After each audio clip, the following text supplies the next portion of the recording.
So what is self-harm and suicide? Self-harm always correlates with suicide. It's always the beginning of it.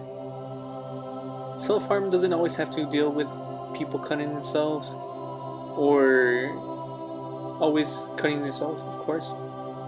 It could also be people suffering from different mental diseases such as anorexia, where people harm themselves by not eating constantly because they are afraid of their body image, which could sometimes lead to suicide thoughts. The best thing you can do is ask that question. Are you thinking about killing yourself? And opening the conversation and signaling that you're a safe person to talk about with this scary topic. Quoting from two articles, one called Self-Harm, a Psychotherapeutic Approach by Gardner, and another article from WebMD called Cutting and Self-Harm, Warning Signs and Treatment.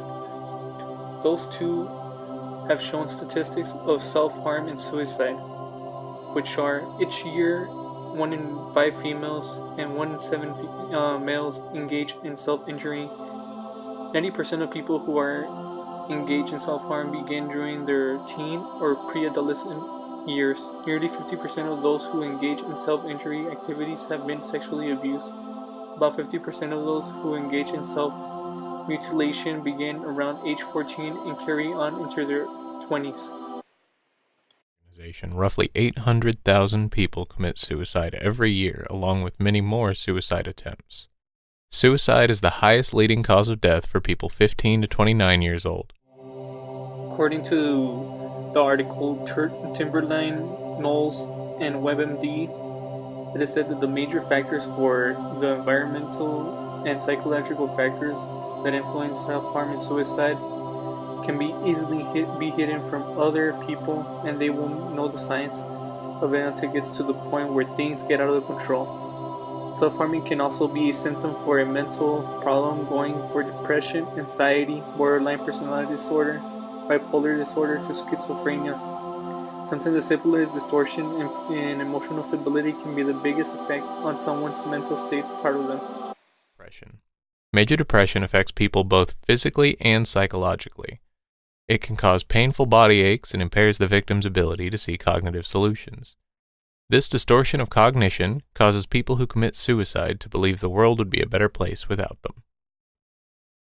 According to both articles, Timberline, Knowles, and WebMD, it is said that the signs and symptoms of self-harm and suicide are inflicting cuts of any type of sharp object, usually in the area of the body, are normally to be exposed, and some of those things are carving words into the body, constant scratching as a response to pressure or unexpected circumstances, biting the inside of the mouth or skin of the arms, hands, or legs, a preference for wearing concealing clothing at all times, unusually frequent complaints of accidentally injury. Other things to notice are reckless behaviors, withdrawing from friends and activities, and giving away possessions. She says teenagers often experience anxiety and depression that they don't know how to cope with. 90%. According to specialized psychiatrists, and from the previous articles that we reviewed before, it is said that the simplest question or conversation is to show interest to the person that you are seeking help for. And if that doesn't work out, you could always contact a professional. And by that, those are the most two important things to do.